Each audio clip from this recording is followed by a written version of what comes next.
What's up guys, welcome back to another video on the channel. In today's video, we are going to be talking about the newest leaks for Call of Duty 2021, this year's Call of Duty game, and we have a lot of leaks, guys.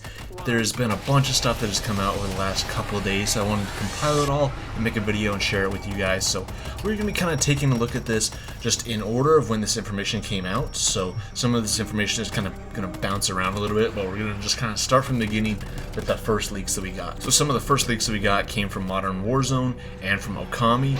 They both said that this year's Call of Duty game was going to be developed by Sledgehammer Games, and Okami says that it'll be helped by pretty much every other Call of Duty studio. So Treyarch will be helping, Infinity Ward will be helping, Raven will be helping, Beanox will be helping. I mean, every studio is going to be helping. A bunch of studios helped with Black Ops Cold War. I mean, you can see that when you boot up the game just by the intro video. There was a ton of studios helping out with Cold War, but this year's Call of Duty game is going to be the same deal. It's going to be helped out even more, and they say that their information comes from inside sources that they can't actually confirm, but they are very reputable, so I do trust them on that. Next thing is Okami says that this year's Call of Duty game will reportedly be set in the 1950s, and he also says that the Korean War started in 1950, so good chance it'll be based around that. And then another huge leaker came out and talked about Call of Duty 2021. This one is coming from Victor.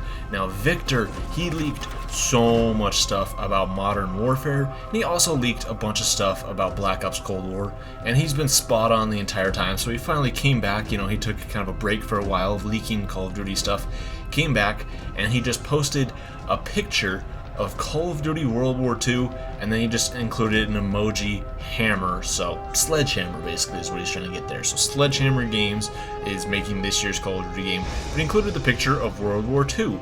So somebody asked him hey, are we talking about World War III? And he goes, no, World War II. And then somebody already says, oh yeah, no, we already got a World War II game, how is this gonna work? And even Tom Henderson hopped in on this. He says Victor has been very reliable in the past, seems to be hinting at a World War II title by Sledgehammer Games.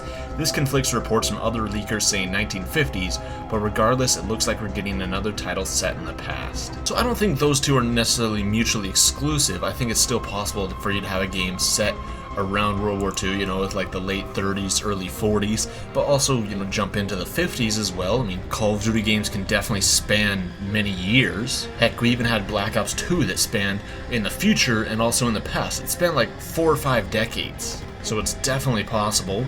And Tom Henderson also posted a follow-up tweet. He says, what I've heard so far with COD 2021, it is being developed by Sledgehammer Games. He says it is, quote, gritty and likely going to be controversial like Modern Warfare. It is another boots-on-the-ground game. It is guerrilla-like warfare and has Warzone integration. And then he just kind of posted an opinion piece afterwards. He says the title set during the Pacific Theater would be cool, I think, but the general consensus here is that we're all bored of boots on the ground. Newsflash, Treyarch will likely be the next developers of 2023 to release an advanced movement-based title depending on Warzone plans. So if this all lines up, this year's game is going to be Sledgehammer, next year in 2022 is going to be Infinity Ward, and 2023 is going to be back to Treyarch. And it sounds like, according to Tom Henderson, Treyarch's game in 2 years is going to be back to an advanced movement game. He says, based depending on Warzone's plans, it could be going back to advanced movement. Now, I don't know how I feel about that, because the community was very vocal about how they disliked advanced movement. Now, we've gone back to boots on the ground for a number of years, so maybe it'd be kind of cool to reintroduce the community to advanced movement for a year or something like that. I don't know. But that's not the point of this video. Anyways, going back to this. Another leaker says that the Korean War was a war between North Korea and South Korea, and it began on June 25th, 1950. Another leak says that part of the next Call of Duty game takes place during the mid-1950s. He says the Korean War ended in 1953, and the Vietnam War began in 1955. So this is honestly kind of something that would be interesting to see with this year's game, is if it did actually tie in World War II, but it also tied in, the Vietnam War and the Korean War, because that is something I was a little disappointed with Black Ops Cold War. This Black Ops Cold War, was supposed to be a Cold War game, but we also had leaks saying, no, it's going to be a Vietnam game as well. But we only kind of had really one mission of Vietnam. And honestly, I love that from Black Ops 1. I would really love to see a Call of Duty game kind of truly go back to Vietnam. And we kind of got that a little bit with Cold War, but not as much as I would like. So it'd be kind of interesting to see a game that comes in here and kind of ties between World War II and what is essentially Black Ops Cold War, because all of these games are now connected in their own, connected kind of cinematic universe, where we have games like Modern Warfare are now tied into the same universe as Black Ops Cold War, and Black Ops Cold War is still canon with like games like Black Ops 2, 3, Black Ops 1. They're all tied together. So this new game is also supposed to be tied in with these other ones too, especially through Warzone. Warzone is integrating and linking all of these games together. So what if this game, if it is supposed to be kind of like a World War II game, what if it connects actually Call of Duty World War II from 2017 in with this, and then into the Korean War, and then into the Vietnam War, and then leading up into Black Ops Cold War? How cool would that be if we actually got a Call of Duty game kind of for every single one of these like time periods and links them all together? I think that'd actually be really interesting. But anyways, let's get back to the leaks. Here is where we are really getting the huge leaks for this year's game. So here's where the nitty gritty and the juicy stuff comes in, because I'm sure you guys have probably already heard, that it's going to be taking place in the 1950s and maybe a World War II game. But here's the new stuff that was actually come out just yesterday. So a leaker called Mr. Leaks, he actually posted a series of tweets about this year's Call of Duty game, and he leaked a bunch of stuff about it. So the first thing he said was, Call of Duty 2021 has been in the works for over 4 years, but the game really took stages of development recently since the hiring of hundreds of employees. So let's talk about that for a second. So it's been in the works for over 4 years. Okay, yes, that makes sense because, of course, World War II came out in 2017, and this year's game is coming out later this year in 2021. Okay, so 4 years. And they're usually, as soon as they ship a game, they're kind of in the pre-production stages of the next game. So yeah, 4 years. But like he's saying, they probably haven't made a lot of significant progress in the game until they recently hired, hundreds of their new developers. Because in the last year, Sledgehammer has been hiring a lot of employees. And as we know, with the development of Black Ops Cold War, last year's game, Black Ops Cold War, was actually supposed to be Sledgehammer's game. It was supposed to be Sledgehammer's year, but there was issues between Sledgehammer and Raven, so Activision decided to pull in Treyarch and have Treyarch develop that year's game. So instead, Sledgehammer kind of got bumped up a year.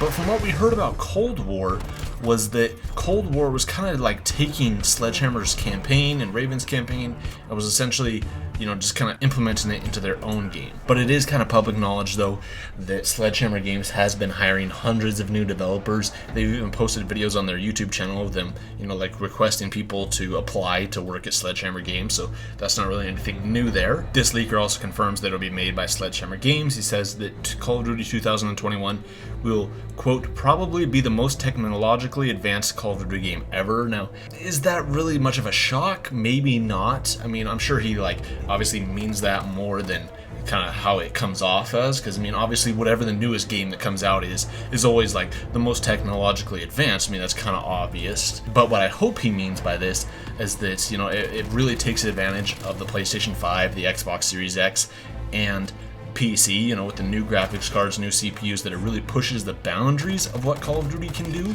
There's also maybe another spin on this, that they kind of have to push this game as much as they can because it is competing with the likes of Battlefield is also releasing this year, so it has to compete with that. And there's rumors, a lot of rumors and leaks and stuff going around about Battlefield. And I'm personally really excited for that game. But what I'm kind of hoping for this year's game is that we truly do get a giant graphical leap with this year's game, similar to kind of what we got with Advanced Warfare. Now, coincidentally, Advanced Warfare was also developed by Sledgehammer Games, but Advanced Warfare was really the first game for this last generation of consoles that really looked next gen. We had Ghost was the first one that came out for this last generation of consoles, and Ghost looked, a little bit better on the next-gen systems, but Advanced Warfare really took off. It had stunning cinematics. Those things are phenomenal. Those are like movie quality, and textures, everything just looked so much better and really kind of just set the bar for the next several years of Call of Duty. So hopefully they can do that again. That'd be fantastic. He says that Sledgehammer Foster City and Sledgehammer Melbourne are the two main studios behind this year's game. But like we heard from other leakers, they say that pretty much every studio is going to be helping them. Treyarch will be helping them, Raven will be helping them, Infinity Ward will be helping them. Every Call of Duty studio that they have will be assisting them in developing this year's Call of Duty game. We even know from Black Ops Cold War that Raven developed the campaign. They had some help with Treyarch, but by and large, Treyarch was kind of hands-off on the campaign. Treyarch was mostly focused on multiplayer and on zombies. And then we know that Raven also developed Warzone, and we can even tell that, you know, the developers even said, hey, like, if you, like, you know, want to ask questions and stuff about Warzone, like, talk to Raven. Like, Infinity Ward isn't even doing Warzone anymore. Infinity Ward's just working on their next game. So Raven is in charge of Warzone and was also in charge of the campaign for Black Ops Cold War. So Treyarch only had like 2 modes to focus on. So it sounds like Sledgehammer Games is going to be getting that same level of help with this year's game, as that other studios will be assisting. I'm sure Raven is probably also going to be taking over charge of the Warzone integration as well. You know, a new Warzone map, whatever happens with Warzone with this year's game, it's going to be something that Raven is going to be doing. I'm sure Infinity Ward is also going to be helping, like they said, alongside Treyarch. All these studios are going to be coming together to assist. He also says that Call of Duty 2021 will start a new initiative. Call of Duty will be different moving forward. Now, what does that mean? Different moving forward? Different how? Different as in every game is going to be like connected, because like we saw with Modern Warfare and with Black Ops Cold War, now those universes are linked. Previously, you know, the Black Ops universe and the Modern Warfare universe were totally separate. Ghost universe was totally separate. Infinite Warfare universe was totally separate. Advanced Warfare's universe was totally separate. World War II's universe was totally separate. But now they're kind of all becoming one through Warzone. And Activision even kind of said this, you know, they said that future titles, all marketing stuff, they're going to be trying to connect everything through Warzone. Warzone is going to be kind of their central hub for everything Call of Duty. That's how they're going to be linking everything, that's going to be marketing everything, is through Warzone. But how and why would it be different moving forward? Maybe different in the sense, like I said, that everything is going to be connected. Different in the sense that maybe they're going to be experimenting with different like business models. The games will now be free to play. I mean, we heard, I believe it was last year, we heard that Sledgehammer Games was working on a new free-to-play Call of Duty game. And Sledgehammer Games is also like working on a new battle royale, kind of similar to Fortnite, where you'd have building and different stuff in it. Kind of interesting stuff. That was like a year ago, so who knows if that is actually still kind of on the plans and on the table for what's going to be happening. Who knows? And then he says that Call of Duty 2021 may include the origin story of Verdansk and all of its hidden secrets. That's interesting. I think that'd be really cool. And like I said, I think this would especially be cool if this game actually did take place during World War II in the 50s. You know, you could obviously lead up into Black Ops Cold War and explain Verdansk, you know, this new country, explain all of this stuff together, and really kind of tie in the universe a lot more than you could with just Black Ops Cold War, just with Warzone and just with Modern Warfare. That'd be really cool. And then the second to last thing he says, he lists some new camos that are going to be coming in this year's Call of Duty game. He says Diamond, Ruby, Amethyst, Emerald, Cobalt, Topaz. He says those will be the main camo textures for Call of Duty 2021. So I don't know which is which. I mean, Diamond has pretty much always been when you get every single weapon in a certain category gold, then you get Diamond camo, so who knows if that's still going to transfer. He doesn't list anything about Dark Matter, which is interesting. I mean, Dark Matter has pretty much been Treyarch's baby, but I mean, we've also kind of seen Dark Matter in other games. We kind of saw a version of it within Infinite Warfare, and we also kind of saw kind of a version of it within World War II, so that's interesting. But yeah, those, he says, are going to be the main camo textures. And then the last thing he says here about this year's Call of Duty game, he says, okay, one more. Call of Duty 2021 project name is called Project Mortem, which means post-death. So he says that is the project name for this game. So kind of like how the code name for Black Ops Cold War was the Red Door. That was like the code name they had in development. Obviously, they're not going to just like have, you know, a folder on all of their servers name Call of Duty 2021, Call of Duty World War III or something like that. Or, you know, for Black Ops Cold War, they didn't just call it Black Ops 5, Black Ops Cold War. You know, they have code names in development. That way, if anybody ever like leaks stuff or gets their hands on this stuff, you know, it's not obvious exactly what they're like working on. Everything is always codename. Games, movies, TV shows, everything always has code names and different stuff behind the scenes. But really interesting stuff, guys. Now, it would be interesting if we would be going back to a World War II style game. Now, like they said earlier, you know, what if it was kind of a Pacific theater? I've talked about this for years, ever since World War II came out. World War II was entirely based on the Eastern Front and based on Europe. We did not get to see a single thing from the Pacific, and I think that's weird for a game titled World War II. You know, you like entirely cut out like half of the war. That is crazy. So I always thought it'd be cool if they would have made like a DLC that would have added in more content for it, or if we would have gotten a sequel. So it sounds like we might possibly be getting a sequel, but also something with the Korean War. That'd be crazy too. But I don't know, lots of interesting stuff here, guys. Thank you all so much for watching. I will be posting a video in like maybe a day or two going over my thoughts on World War II and kind of more of my thoughts on this whole leak in general. And I'm sure we're going to be getting more leaks and stuff in the upcoming weeks and months. I mean, traditionally they reveal this kind of stuff around March, April, and May is kind of when we get the official reveal of these Call of Duty games, but Black Ops Cold War kind of changed the trend a little bit. We're going to have to see what happens there, but that's pretty much it, guys. Thank you all so much for watching this video, and I'll see you next time.